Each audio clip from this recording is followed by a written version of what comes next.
काल आपण moment of इनर्शियाची definition आणि डिस्क्रीट पार्टिकल सिस्टीमचे मोमेंट ऑफ इनर्शिया कसे काढायचे ते पाहिलं होतं. खूप सारे एक्झाम्पल्स आपण पाहिलं. ठीक आहे. आणि आज आपल्याला परत हे गरज आहे का याची 7 पेजेस आहे.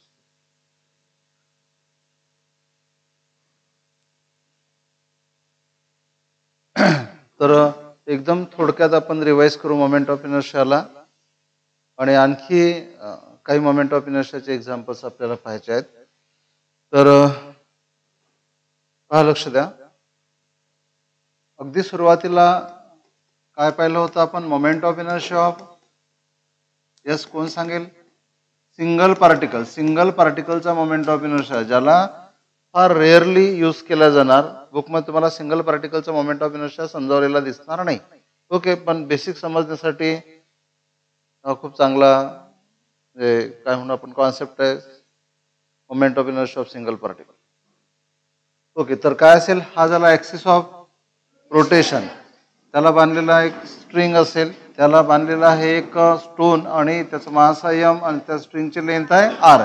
किंवा त्या पार्टिकलचं जो ॲक्सिसच्या भोवती पूर्ण लक्ष पाहिजे माझ्याकडे. जोपर्यंत तुमचं पूर्ण लक्ष येणार ना माझंही स्टेट की बरोबर होणार नाही. तर पार्टिकल त्या ॲक्सिसच्या भोवती फिरत असेल किंवा कॅपेबल ऑफ रोटेटिंग, फिरलाच पाहिजे असं नाही, थांबलेला जरी असेल तरी चालेल, it is capable of rotating around the axis. बरोबर आहे. तर जर तुम्हाला या सिंगल पार्टिकलचा मोमेंट ऑफ इनर्शिया काढायचा असेल तर फॉर्म्युला असतो m×r². Actually moment of inertia काय असतो तुम्हाला माहिती आहे? It is the ability of body to remain in state of rest or state of motion, or it is the ability of body to oppose any change in state of rest or state of motion. बरोबर. Rotational motion moment of inertia मध्ये आणि inertia मध्ये linear motion असेल. Okay, पण त्याला calculate करताना single पार्टिकलचा moment of inertia असा काढतात I=mr². लक्षात ठेवा, मी 2-3 सांगत आहे. It is use for only single particle. Single particle तुम्हाला जर मोमेंट ऑफ इनर्शियाची डेफिनेशन हे तुम्ही लिहून ठेवलं तर तुम्हाला 0 मार्क्स भेटेल. बरोबर आहे, कारण हा सिंगल पार्टिकलचा मोमेंट ऑफ इनर्शिया आहे. नंतर काय याच्यावरून तुम्हाला युनिट आणि डायमेन्शन्स काढता येते, आता परत सांगायची गरज नाही.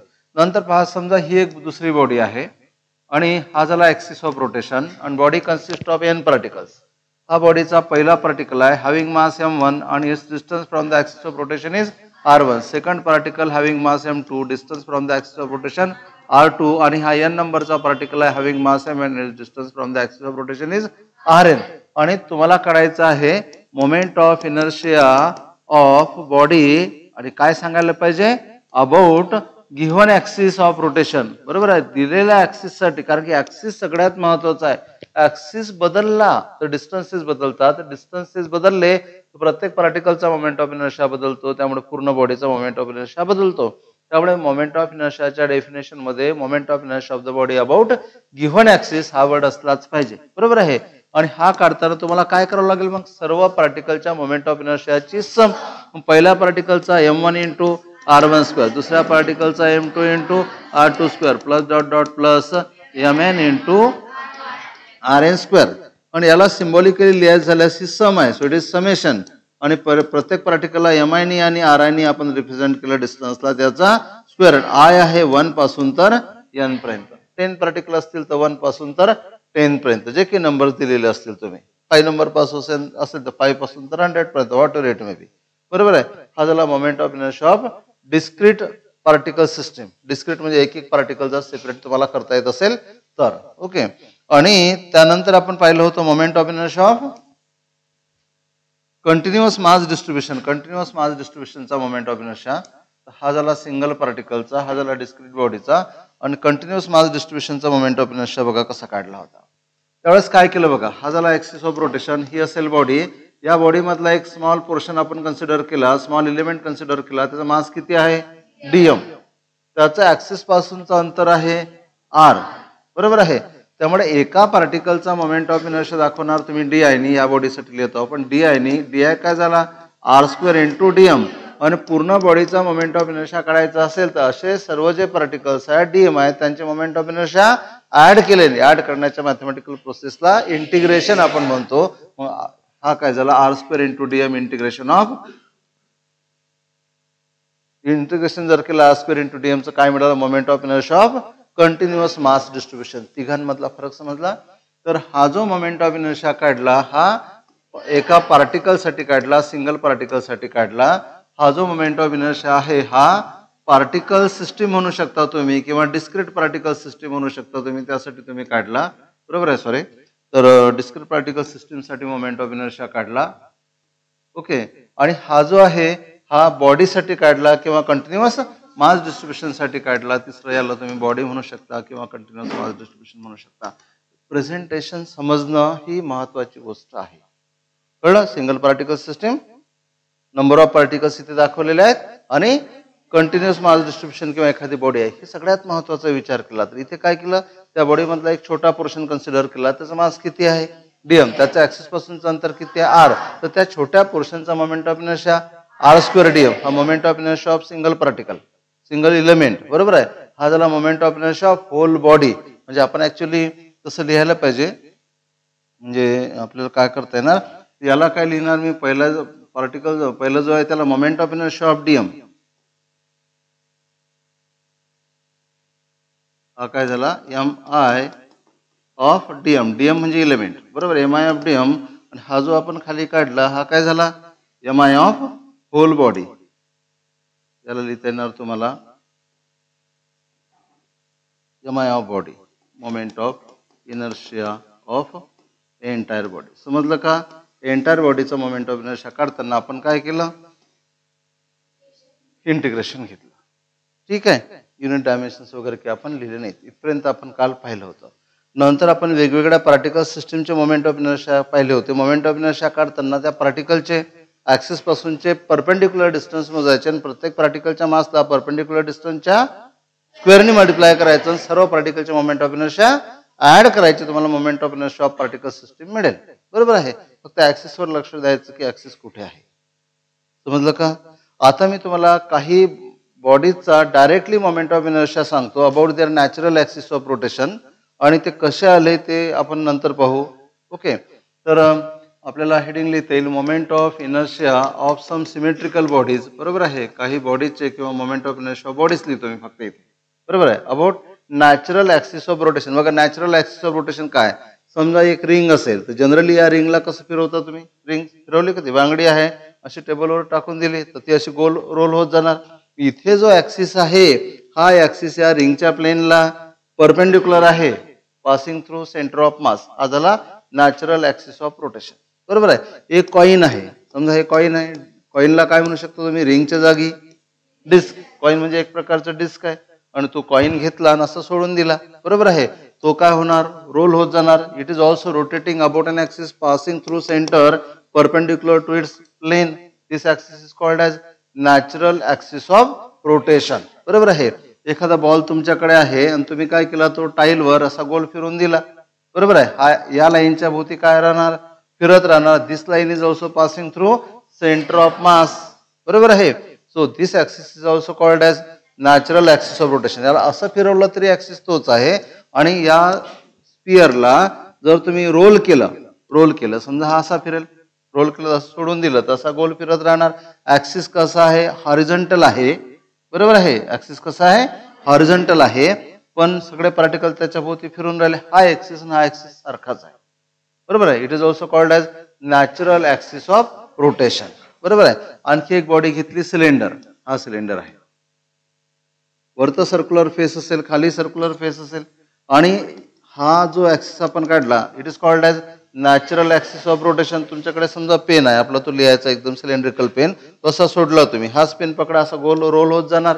बरोबर आहे. तर याचा जो ऍक्सिस आहे हा ऍक्सिस आहे, त्या दोन एंड फेस मधून पास होणारा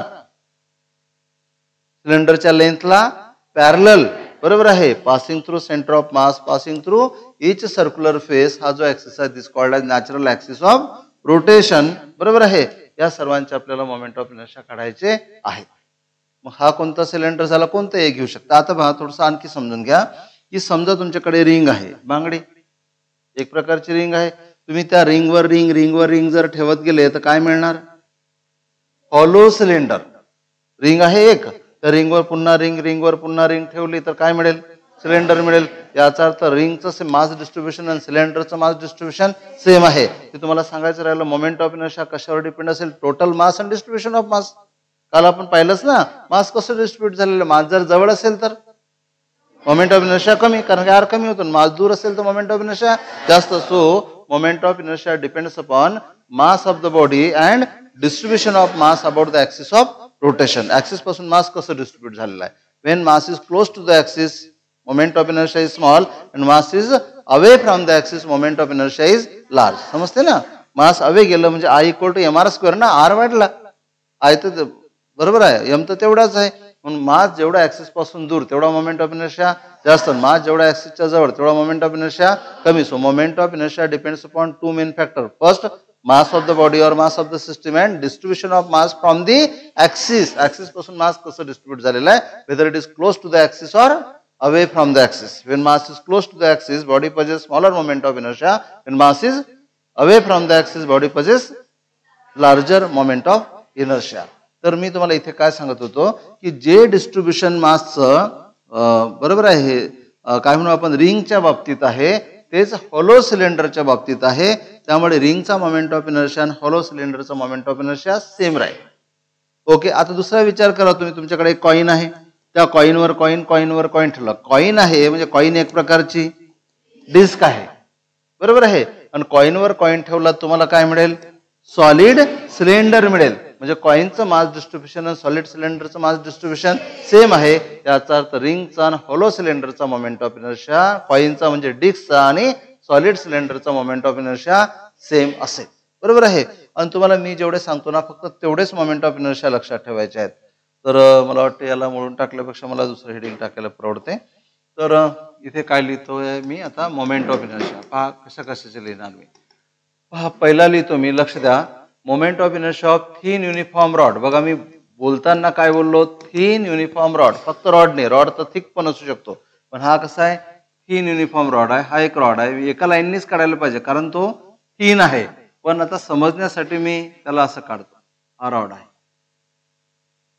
आणि हा झाला सेंटर ऑफ मास. आणि ऍक्सिस कसा आहे, passing through centre of mass and perpendicular to length of the rod. आणि इथे मोमेंट ऑफ इनर्शिया मिळेल I equal to M L square by 12. कसा आला नंतर सांगतो.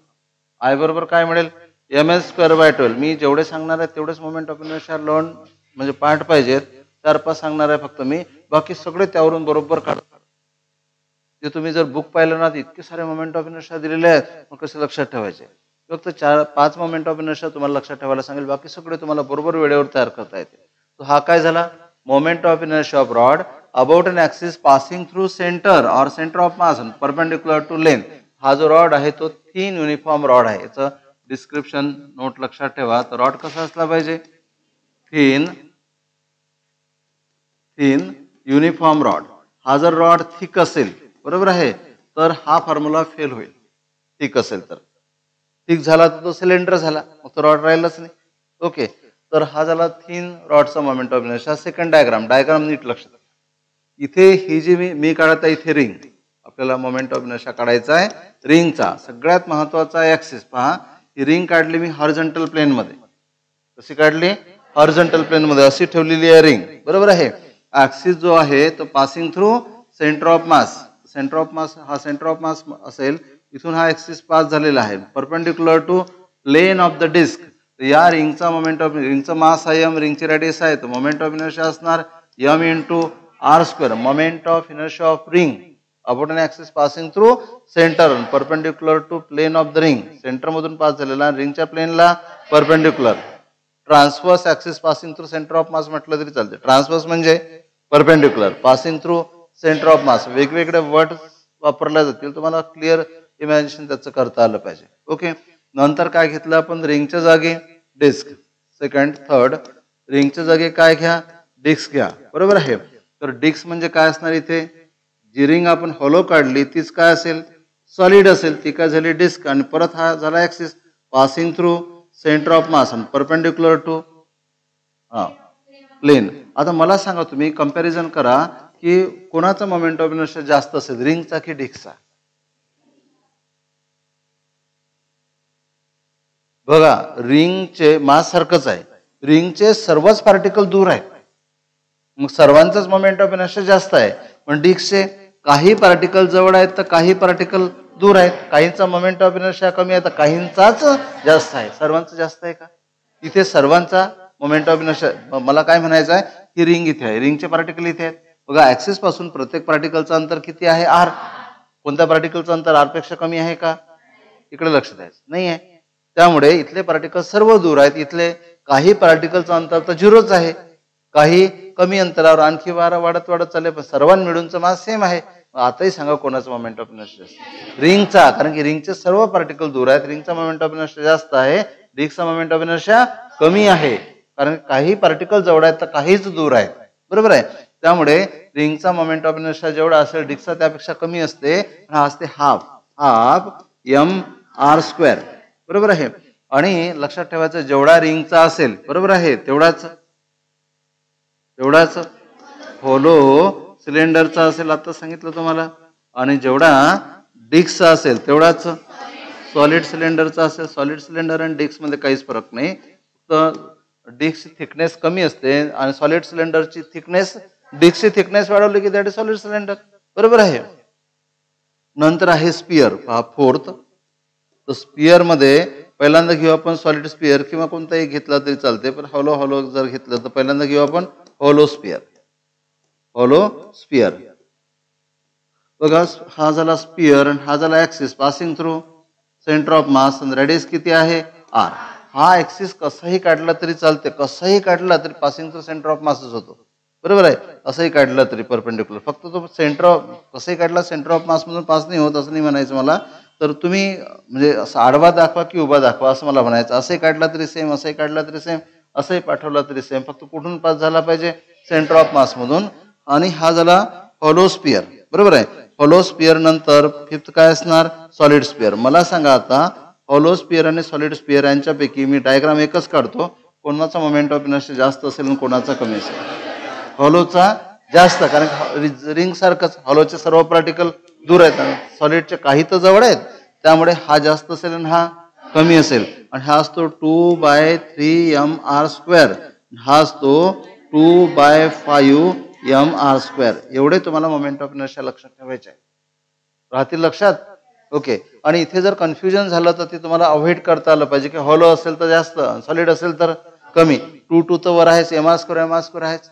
डिनॉमिनेटर जेवढा जास्त अमाऊंट तेवढं कमी. इथे 3 आहेत, हा नंबर जास्त आहे. इथे 5 आहेत, हा नंबर कमी आहे. एवढे मोमेंट ऑफ इनर्शिया लक्षात राहतील.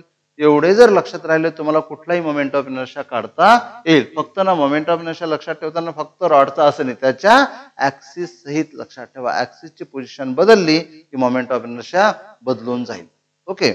पहिला काय झाला? Moment of inertia of rod about an axis passing through centre और centre of mass and perpendicular to its length. काय बोललो मी?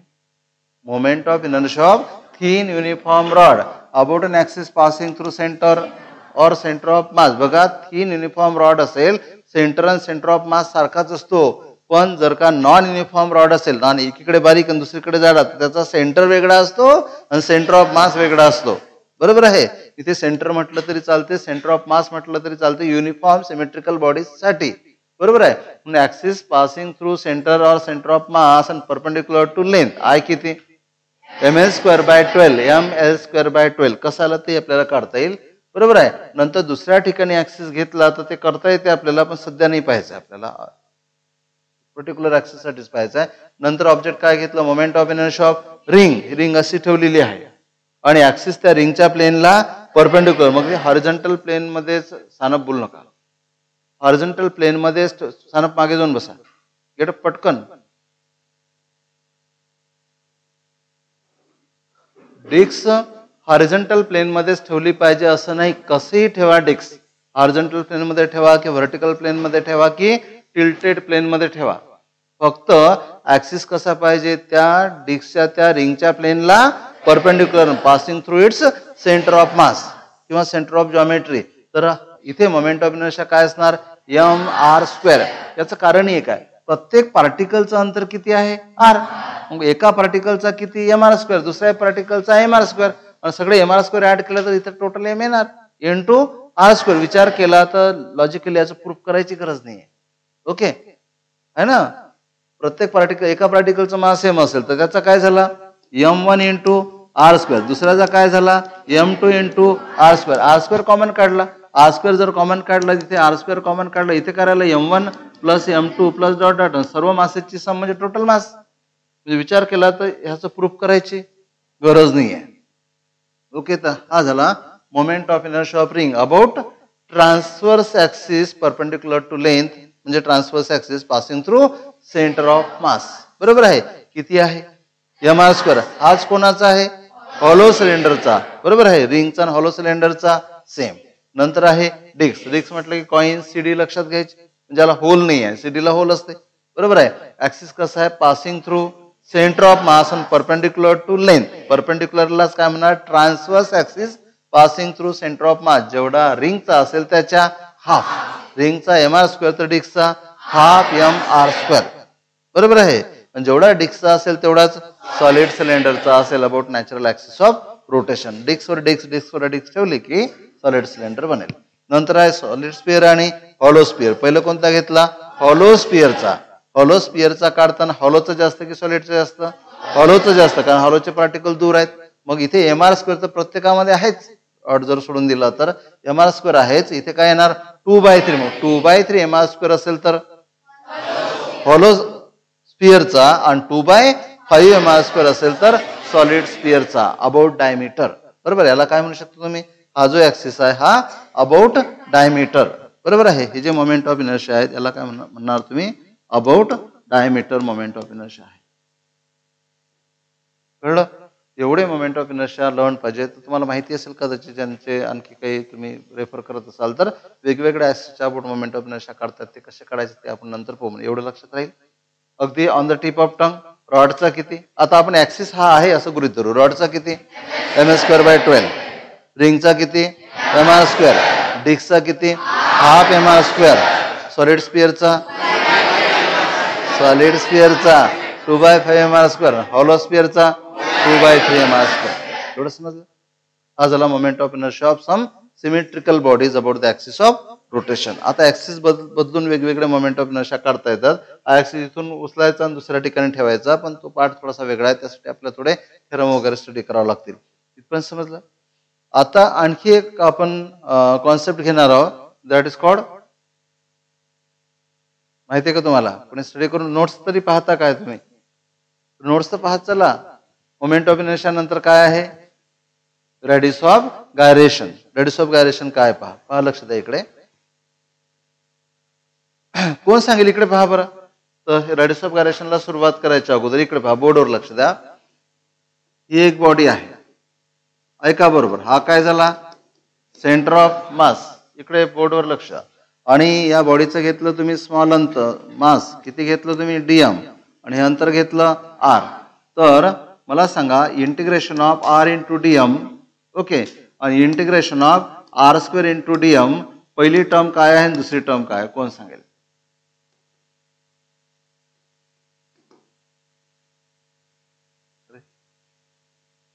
यस,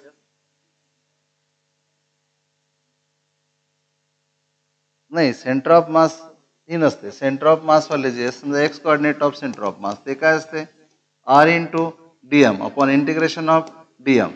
बरोबर आहे, r of centre of mass ही वाली होती. बरोबर आहे. तर ही काय दाखवते position of centre of mass. Yes, moment of mass काय mass multiplied by perpendicular distance is moment of mass. इकडे लक्ष द्या. तर पहिली टर्म काय आहे moment of mass of the body about centre of मास. कोण सांगेल इक्वल टू किती असते 0. बरोबर आहे, इक्वल टू 0 असते. हे काय आहे moment of mass of entire body about centre of mass. ही आहे मोमेंट ऑफ मास. बरोबर आहे. आणि सेकंड जे काढलं आपण ते काय आहे, ते काय आहे मोमेंट ऑफ इनर्शिया. ओके, तर याला इथेच ठेवतो ना. तर असं जर काढलं तर हे जे आहे हे आहे मोमेंट ऑफ इनर्शिया. कोणाचा बॉडीचा मोमेंट ऑफ इनर्शिया. आणि हे जे काढलं हे काय आहे पोझिशन किंवा पोझिशन वेक्टर किंवा कोऑर्डिनेट्स, पोझिशन काढा किंवा कोऑर्डिनेट काढा, कोऑर्डिनेट्स ऑफ सेंटर ऑफ मास. हे तुमच्या लक्षात राहिलं पाहिजे. काय कशासाठी आपण काय वापरतो ते.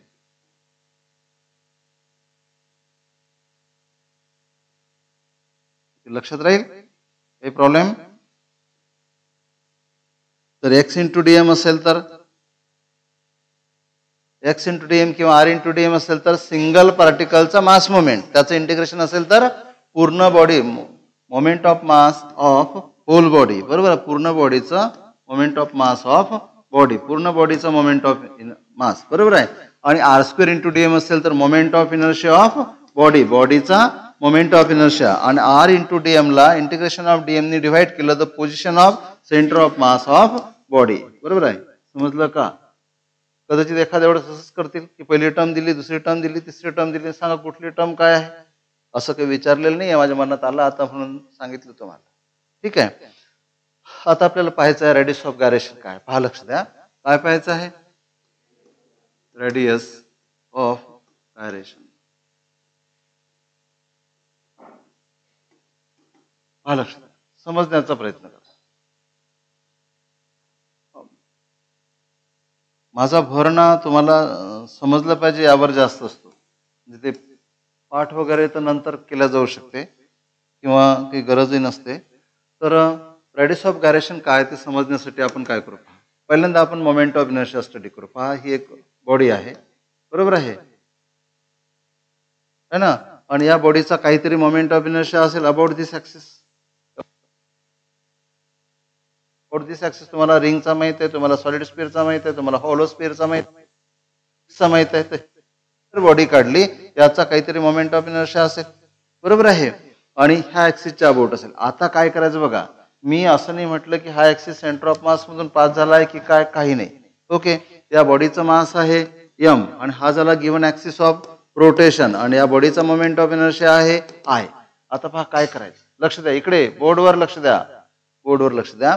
या बॉडीमध्ये एक पॉइंट इमॅजिन करायचा. पॉइंट इमॅजिन करा. मग पॉइंट इमॅजिन तुम्ही बॉडीमध्ये करा की बॉडीच्या बाहेर करा, बॉडीच्या लेफ्ट कडे करा की बॉडीच्या राईट कडे करा. एक इमॅजिन करा पॉइंट. त्या पॉइंटला बॉडीचं पूर्ण मास कॉन्सन्ट्रेटेड झालेला आहे असं पण इमॅजिन करा. आणि त्या पॉइंटचा मोमेंट ऑफ इनर्शिया काढा. समजा त्या पॉइंटचं अंतर आहे तर त्या पॉइंटचा मोमेंट ऑफ इनर्शिया काय झाला. बघा मी काय केलं. ही पूर्ण बॉडी आहे. त्या बॉडीचं मास एम आहे. पण तुम्ही काय केलं. त्या बॉडीमध्ये किंवा बॉडीच्या बाहेर किंवा काहीतरी अंतरावर एक पॉइंट इमॅजिन केला आणि त्या बॉडीचं पूर्ण मास त्या पॉइंटला कॉन्सन्ट्रेट झालेलं असं इमॅजिन केलं. Mass of the body suppose to be concentrated at that point, imaginary point. आणि त्या पॉइंटचा काढला मोमेंट ऑफ इनर्शिया. कोणाचा. पॉइंटचा. पॉइंटचं अंतर किती घेतलं के. मग पॉइंटचा मोमेंट ऑफ इनर्शिया काय असणार. M K square. बरोबर आहे. आणि त्या बॉडीचा मोमेंट ऑफ इनर्शिया आणि त्या पॉइंटचा मोमेंट ऑफ इनर्शिया जर सेम असेल. बरोबर आहे. तर त्या अंतराला त्या बॉडीचं रेडियस ऑफ गायरेशन म्हणतात. काय बोललो. Moment of inertia of body is same as moment of inertia of particle म्हणू शकता तुम्ही. पार्टिकल. बरोबर आहे. पॉइंटला मास कन्सिडर केलं. बरोबर आहे. Moment of inertia of body काय असेल आय. तो जो पार्टिकल आहे तिथे मास एकत्र झालेला असं तुम्ही गृहीत धरलं. मास किती आहे बॉडीचं एम. तर त्या पार्टिकलचे मास किती घेतलं एम आणि त्याचं अंतर किती घेतलं के. तर त्या बॉडीचा त्या पार्टिकलचा मोमेंट ऑफ इनर्शिया काय झाला मग M K square. Moment of inertia of body आहे आय आणि पार्टिकलचा मोमेंट ऑफ इनर्शिया आहे एम के स्क्वेअर. तर त्या केला म्हणतात रेडियस ऑफ गायरेशन. समजलं का. एक ना मिसकॉन्सेप्ट आहे असा की काही जण काय म्हणतात. काही तर बुकमध्ये लिहिलेलं आहे की distance between axis of rotation and centre of mass. बघा आपण काय म्हणतो की ज्या पॉइंटला बॉडीचं पूर्ण मास कॉन्सन्ट्रेटेड झालेलं असं तुम्ही इमॅजिन करता that is called centre of mass. पण that is not centre of mass. ज्या पॉइंटला बॉडीचं पूर्ण मास ऐका रे भाऊ. हॅलो मागचे. ज्या पॉइंटला बॉडीचं पूर्ण मास कॉन्सन्ट्रेट झालेलं असं तुम्ही गृहीत धरता. बॉडीवरचे फोर्सेस काढले असता आणि त्या पॉइंटला लावले असता बॉडीची मोशन अनअल्टर्ड राहते. That point is centre of मास. फक्त तुम्ही सांगा. मी म्हटलं बा मी असं इमॅजिन केलं की इथे बॉडीचं पूर्ण मास कॉन्सन्ट्रेट आहे. केलं इमॅजिन. इमॅजिन तर कुठेही करू शकता ना. पण दुसरी कंडिशन लागू पडते सेंटर ऑफ मास साठी. कोणती. फोर्सेस काढले बॉडीवरचे आणि त्या पॉइंटला लावले तर बॉडीची मोशन अनअल्टर राहिलं पाहिजे, सेम राहिलं पाहिजे. तर तो पॉइंट काय असतो सेंटर ऑफ मास. आणि हा centre of mass generally symmetrical बॉडीच्या सेंटरला असतो किंवा हेवी मासच्या तो जवळ असतो, हा तो पॉइंट नाहीच आहे बिलकुल. हा पॉइंट तुम्ही बॉडीमध्ये घ्या की बॉडीच्या राईट कडे घ्या की बॉडीच्या लेफ्ट कडे घ्या. समजा ही बॉडी आहे आणि या बॉडीचा सेंटर ऑफ मास इथे आणि इथे ऍक्सिस तुम्ही, आणि म्हणून हे सेंटर ऑफ मासचं अंतर झालं. हा पॉइंट कुठेही असू शकतो, राईट कडे असू शकतो, लेफ्ट कडे असू शकतो, त्यावर काही रेस्ट्रिक्शन नाही आहे. ते फक्त तुम्हाला डिस्टन्स घ्यायचं आहे, distance. Radius of gyration is just distance, फक्त डिस्टन्स आहे. मग डिस्टन्स तुम्ही राईट कडे घ्या की, बरोबर आहे. हे सेंटर ऑफ मासचं डिस्टन्स नाही. कधी कधी काय होते बघा, समजा ह्या बॉडीचा सेंटर ऑफ मास जो आहे, विचार करा, समजण्याचा प्रयत्न करा. बरोबर, ही एक बॉडी आहे आणि या बॉडीचा सेंटर ऑफ मास इथे आहे आणि ऍक्सिस ऑफ रोटेशन तुम्ही सेंटर ऑफ मास मधून पास केला. मग आता तर ज्यांनी असं म्हटलं की काय, की रेडियस ऑफ गायरेशन ऍक्सिस आणि सेंटर ऑफ मास मधलं अंतर आहे ते तर झिरो झालं. आता मग जर अंतर झिरो झालं तर के झिरो झाला, के झिरो झाला, आय झिरो झाला. आय काय झिरो असतो का? नसतो. म्हणून radius of gyration, axis of rotation आणि सेंटर ऑफ मास यांच्यामधलं अंतर नाही. सेंटर ऑफ मास एक फिक्स्ड पॉइंट असतो, तो तिथेच असतो. बरोबर, एकाच ठिकाणी असतो फॉर गिव्हन बॉडी. बरोबर आहे. हा पॉइंट कुठेही घ्या, पॉइंटशी मतलब नाही आहे, मतलब आहे डिस्टन्सची. बरोबर आहे. एक पर्टिक्युलर डिस्टन्स आहे, त्या पर्टिक्युलर डिस्टन्सच्या स्क्वेअरला बॉडीच्या मासने मल्टिप्लाय केलं की तुम्हाला त्या बॉडीचा मोमेंट ऑफ इनर्शिया मिळत असेल अबाउट गिव्हन ऍक्सिस, तर त्या पर्टिक्युलर डिस्टन्सला रेडियस ऑफ गायरेशन म्हणतात. समजलं का? पॉइंट क्लिअर झाला. मग रेडियस ऑफ गायरेशनची डेफिनेशन कशी करता येईल पहा. Radius of gyration of the body about given axis. असं का म्हणावं लागेल गिव्हन ऍक्सिस? कारण की ऍक्सिस बदलला तर मोमेंट ऑफ इनर्शिया बदलेल, मोमेंट ऑफ इनर्शिया बदलला तर डिस्टन्स बदलेल. माझं बोलणं समजून राहिलं? बघा, मी तुम्हाला कालही सांगितलं, आज अगदी स्टार्टिंगलाही सांगितलं, मोमेंट ऑफ इनर्शिया सांगताना विदाऊट ऍक्सिस सांगण्यात मतलबच नाही. मी म्हटलं moment of inertia of pen, मग तर काय इथे ऍक्सिस असेल, इथे ऍक्सिस असेल, इथे असेल, आडवाई असेल, उभाई असेल, तिरपाई असेल. बरोबर आहे, काहीच लॉजिक नाही त्या गोष्टीला. मोमेंट ऑफ इनर्शिया सांगताना त्याचा ऍक्सिस कोणता आहे, कोणत्या ऍक्सिसच्या अबाउट तो मोमेंट ऑफ इनर्शिया आहे हे सांगणं आवश्यक आहे. म्हणून मोमेंट ऑफ इनर्शिया मध्ये फक्त moment of inertia of the body असं कधीच लिहायचं नाही. Moment of inertia of the body about given axis, moment of inertia of the pen about given axis. गिव्हनचा वर्ड एक पर्टिक्युलर ऍक्सिस. बरोबर आहे. तो मग सेंटर मध्ये असेल किंवा एका एंडला असेल, हॉरिझॉन्टल असेल, what ever it may be. समजलं का? म्हणून moment of inertia of the body लिहिता इथं काय केलं आपण, की बॉडीचा मोमेंट ऑफ इनर्शिया आणि त्या पार्टिकलचा मोमेंट ऑफ इनर्शिया सेम झाला पाहिजे, अशा अंतरावर पार्टिकल घ्यायचं. मग पार्टिकलचा मोमेंट ऑफ इनर्शिया काय झाला, एम के स्क्वेअर. आणि हे जे डिस्टन्स आहे K, that distance is called radius of gyration. म्हणून radius of gyration of the body about given axis is distance between axis of rotation and a point where whole mass of the body is supposed to be concentrated so that that point possess same moment of inertia as that of the body. त्या पॉइंटचा moment of inertia आणि बॉडीचा moment of inertia same होत असेल तर त्या पॉइंटचं जेवढं अंतर आहे that is called radius of gyration. एकदम सिंपल आहे. कधी कधी काय असते, आपण ते वर्ड तेच ते रटे कसे पिटे, त्यामुळे आपल्याला ते कठीण वाटेल. मला सांगा, तुम्ही एक बॉडी आहे, हा झाला ऍक्सिस, त्या बॉडी मधला घेतला एक पॉइंट, कुणीकडे घ्या, मतलब आहे डिस्टन्स. राईट कडे घ्या की लेफ्ट कडे घ्या, सेंटर ऑफ मास असं नसते, तो जिथे आहे तिथेच असतो. तुम्ही कुठेतरी एक पॉइंट घेतला, त्या पॉइंटला बॉडीचं पूर्ण मास कॉन्सन्ट्रेट केलं, त्या पॉइंटचा मोमेंट ऑफ इनर्शिया, त्याचा त्या पॉइंटचं अंतर आहे की त्या पॉइंटचा मोमेंट ऑफ इनर्शिया काय झाला, एम के स्क्वेअर. बॉडीचा किती आहे, ते दोन्ही काय झाले पाहिजे, सेम. अशा अंतराला तुम्ही त्या बॉडीचा काय म्हणता, रेडियस ऑफ गायरेशन. मग सिंगल वर्ड मध्ये रेडियस ऑफ गायरेशन काय, डिस्टन्स. सिंगल वर्ड मध्ये म्हटलं मी, रेडियस ऑफ गायरेशन काय, डिस्टन्स. कशामधलं, ऍक्सिस ऑफ रोटेशन आणि पॉइंट मधलं. पण कसा पॉइंट, जिथे बॉडीचं पूर्ण मास कॉन्सन्ट्रेट झालेला आहे असं तुम्ही इमॅजिन केलं. पण दुसरी कंडिशन कोणती, त्या पॉइंटचा मोमेंट ऑफ इनर्शिया आणि त्या बॉडीचा moment of inertia about given axis काय व्हायला पाहिजे, सेम. असं जर डिस्टन्स असेल तर that is called radius of gyration. कळलं का? समजलं का? सो डेफिनेशन काय लिहिता येणार, मी लिहित नाही डेफिनेशन, फक्त सांगतो बघा. Radius of gyration of a body about given axis of rotation is defined as the distance between axis of rotation and a point where whole mass of the body is supposed to be concentrated so that that point possess same moment of inertia as that of the body. समजलं? आणि यावरून जर तुम्हाला के square लिहायचं झाल्यास तुम्ही काय लिहिणार, K square equal to I by M. आणि पण तुम्हाला जर के पाहिजे असेल तर K equal to under root मध्ये आय बाय एम. आणि म्हणून वेगवेगळ्या बॉडीचा के पण लक्षात ठेवतात. मला असं वाटतं वेगवेगळ्या बॉडीचे के रेडियस ऑफ गायरेशन लक्षात ठेवायची गरज नाही.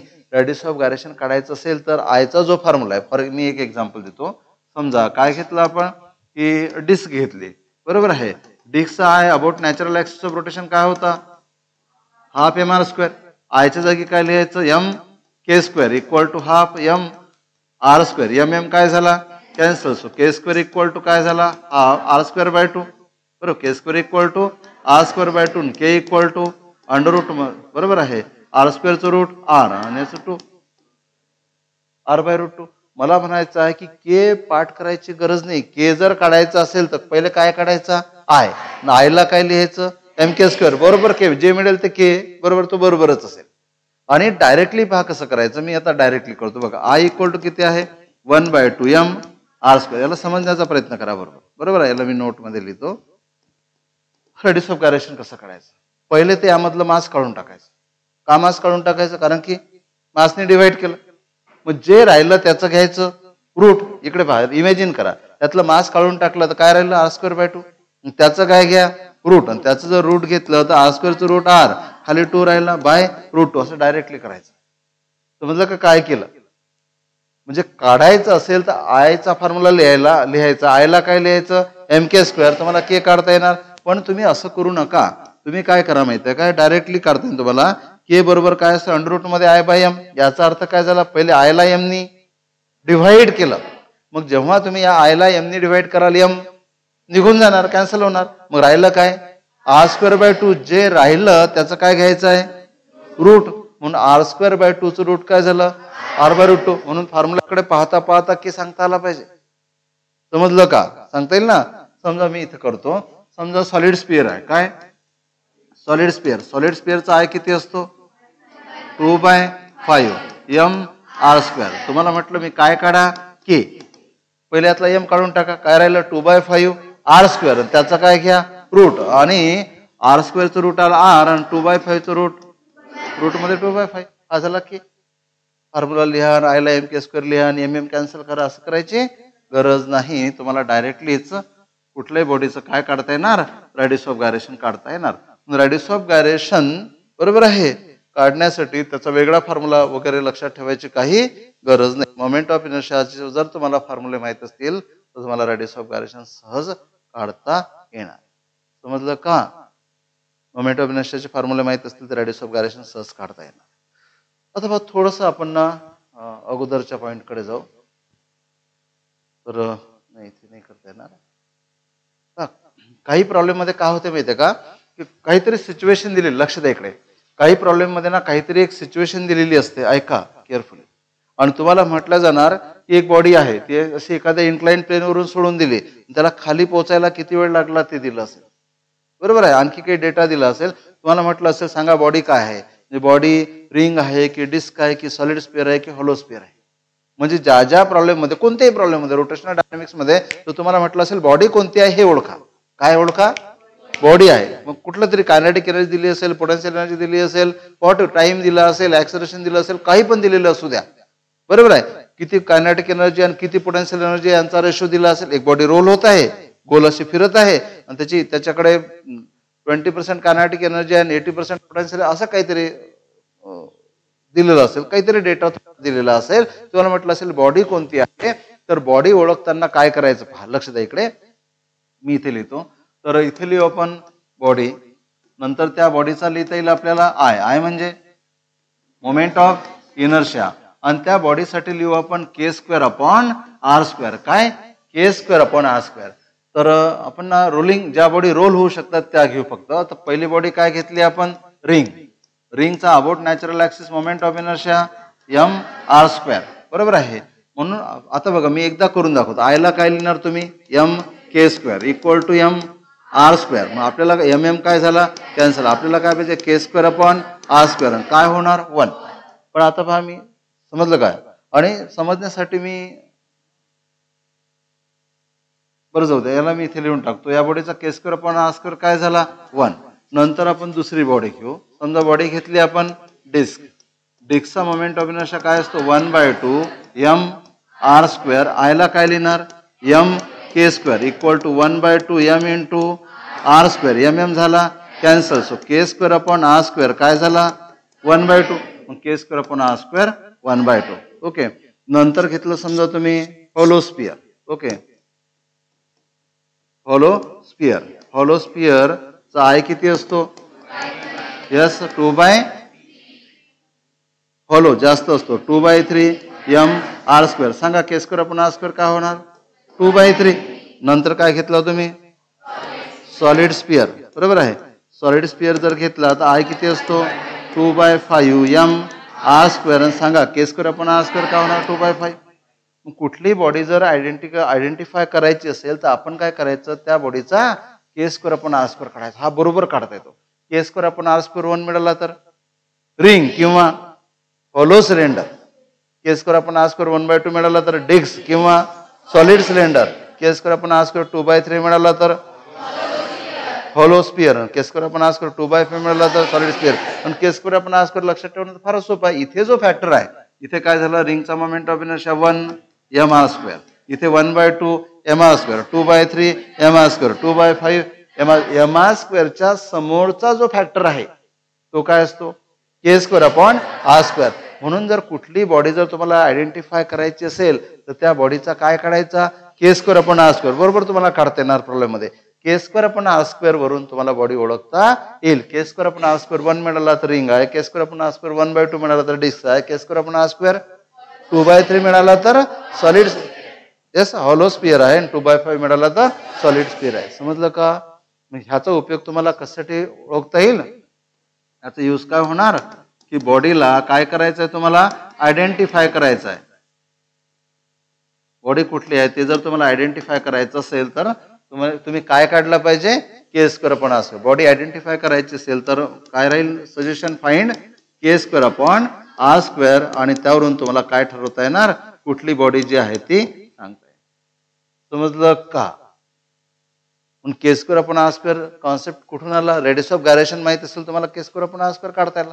आता बघा, सर्व सिमेट्रिकल बॉडीचे तुम्हाला, काही सिमेट्रिकल बॉडीचे तुम्हाला आय माहिती आहेत, बोर्डवर लिहिलेले आहेत. फक्त रॉड्स आणि लिहिलं आपण. आय जर माहिती असेल तर आयला काय लिहितात? mk². तर बॉडीचा काय काढता येतो?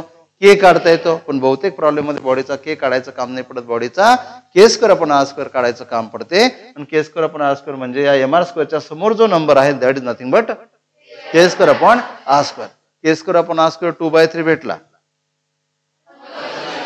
Hollow sphere k² upon r² 1/2 भेटला. डिस्क किंवा hollow cylinder, sorry solid cylinder k² upon r² 1 मिळाला. रिंग किंवा hollow cylinder k² upon r² 2/5 मिळाला. Solid sphere. समजलं का? यावरून तुम्हाला बॉडी आयडेंटिफाय करता येईल. या चॅप्टर मध्ये बॉडी आयडेंटिफाय करायचं काम पडलं तर आपण काय लिहायचं? k² अपॉन r² काढायचा. इथपर्यंत समजलं? काही प्रॉब्लेम है ना? आता आपल्याला पहा, काही प्रॉब्लेम आहे का इथपर्यंत? यस. आता आपल्याला ना ह्याच बॉडीचे मोमेंट ऑफ इनर्शिया काढायचे आहेत वेगवेगळ्या ऍक्सिसच्या अबाउट. नीट लक्ष द्या. समजा, लक्ष द्या इकडे पहा, हा रॉड आहे.